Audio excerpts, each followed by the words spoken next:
So this should go relatively straightforwardly. Not confident that it will. Oftentimes these sorts of things, they get tricky. It's a precision piece. My bike is over 40 years old. This cone is original. I know the brass bushing inside that the cam rides in has some wear in it because this thing's got like 72 quadrillion miles on it. So we'll see what happens. But yeah, I'm really super excited. This Morris piece is just beautiful. And if I can get it on there and get it aligned well, it should run beautifully for the next 20, 50 years. Ordered some proper spark plug wires, but we'll get into that later.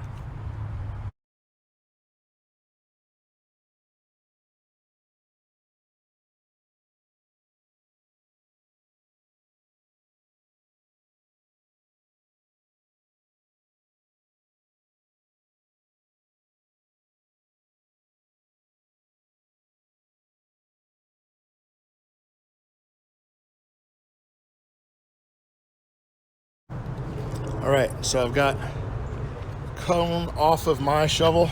I have not touched this, I haven't sprayed it, so you can see the old gasket, what's left of it, is still in place. This was not leaking.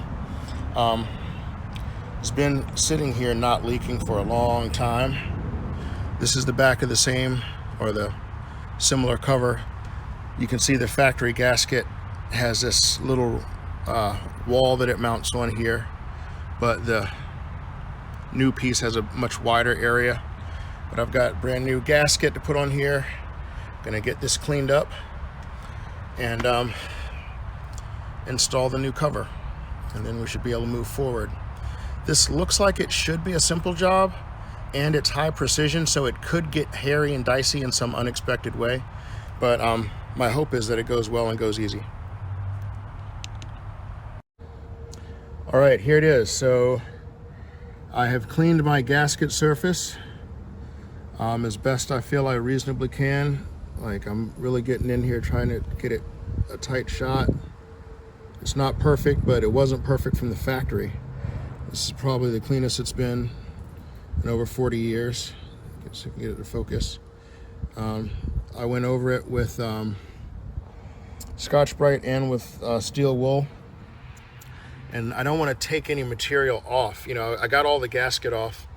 The danger when you get too aggressive is that you remove actual metal, and then that's just as bad as leaving dirt behind. So that's probably the dirtiest spot there. I might be able to get that a little cleaner, but pretty much zoom in there. I'm pretty happy with that. So I'm gonna maybe put the Brillo pad on there. Yeah, put the steel wool on there a little bit more. Get that last little bit off of the around the pegs here, and put the gasket on. This is the old part, and that tube that sticks out there goes in here, plugs in there. So the new part has the appropriate matched part, and it should go on very well. Got a brand new gasket, we'll be in good shape. Here's my new gasket.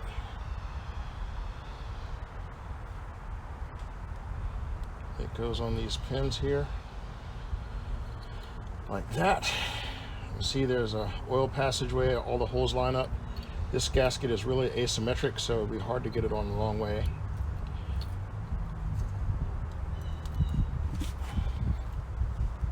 And here's the new part. Now, this old part was mass produced. We shouldn't hate on it. I mean, this thing has worked flawlessly for decades, right? You see this part, this plate here is welded into place. This one is screwed into place.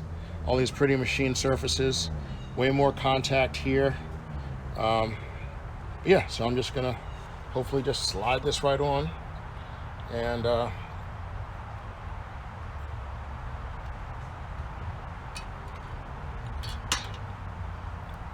see how this goes.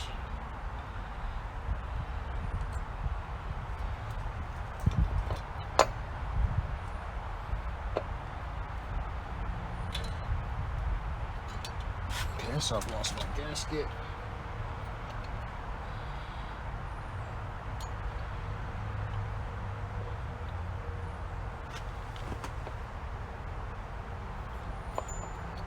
wow. Gasket's in place, and it's just sliding on.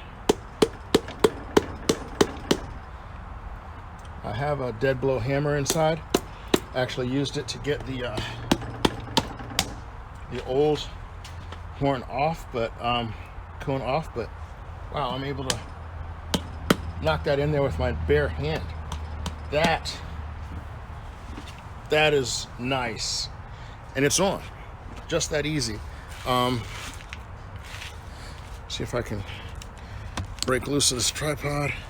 Look at that. Look at that. Lovely. Just like that. So, what's the case now? There is another part which goes in here. Look at me zooming like I know what I'm doing. Like a boss. So I'm gonna, that threaded gear here interfaces with a kind of acorn shaped thing. I guess you could call it a worm gear, I'm not sure, but there's a part that goes in there that is indexed and held in place by this notch here in the end of the cam. And I'll put a little assembly lube on there, even though the instructions don't say to, because I hate putting metal on metal without lubrication. But yeah, that's it.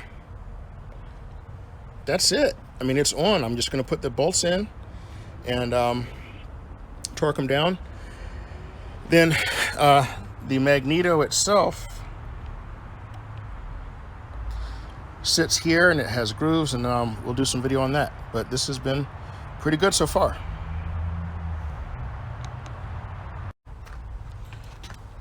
Hey, how you doing?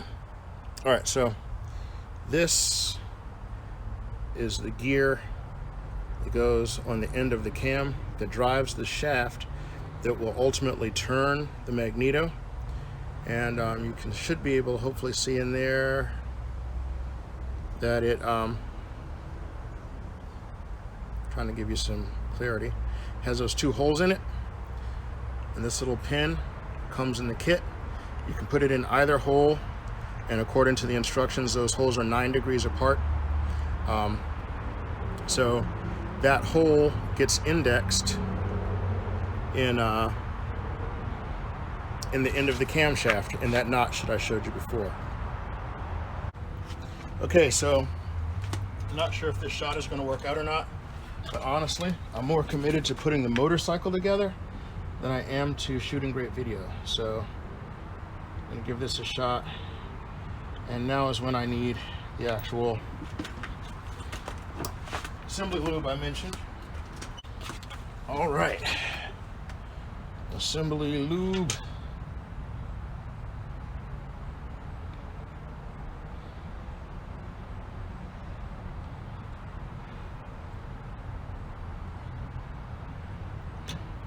So assembly lube here.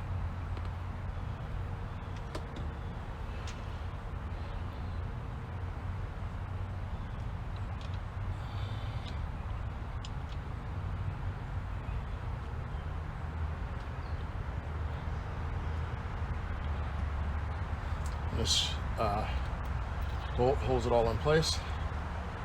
I'm only putting that in finger tight now because I haven't tightened the cone on yet, and I probably should have done that first, but I got excited.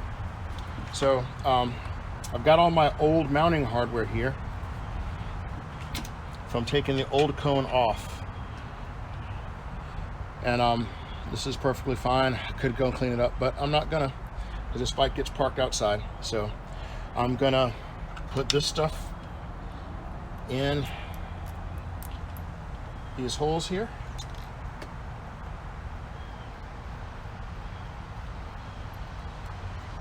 This little tab was down here, and it held the cables that ran out of the ignition out into the harness, which I no longer need because I'm Magneto fired. And I've already altered my wiring harness to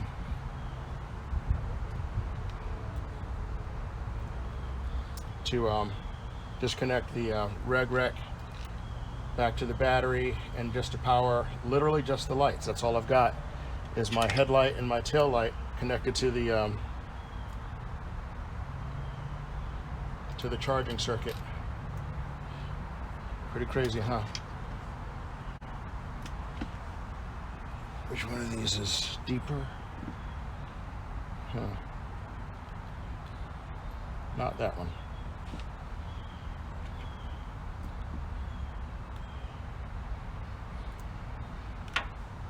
I'll get a magnet and pull that out. But anyway, I'm just going to tighten these up and then move on to the next step.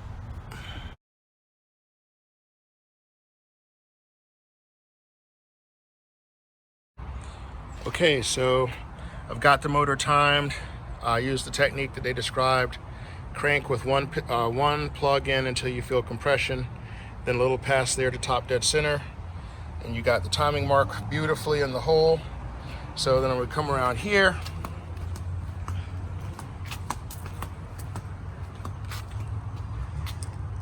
and look at the cam lobe.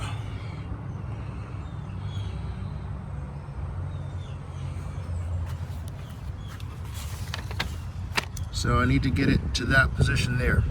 So I think I'm about 180 out on the Magneto. But I can move it and turn it like that. So I'll get this sorted. I'll pull it out and rotate it here on the bottom and put it back together until I'm happy with it. And then we can bolt it all together and we'll be done.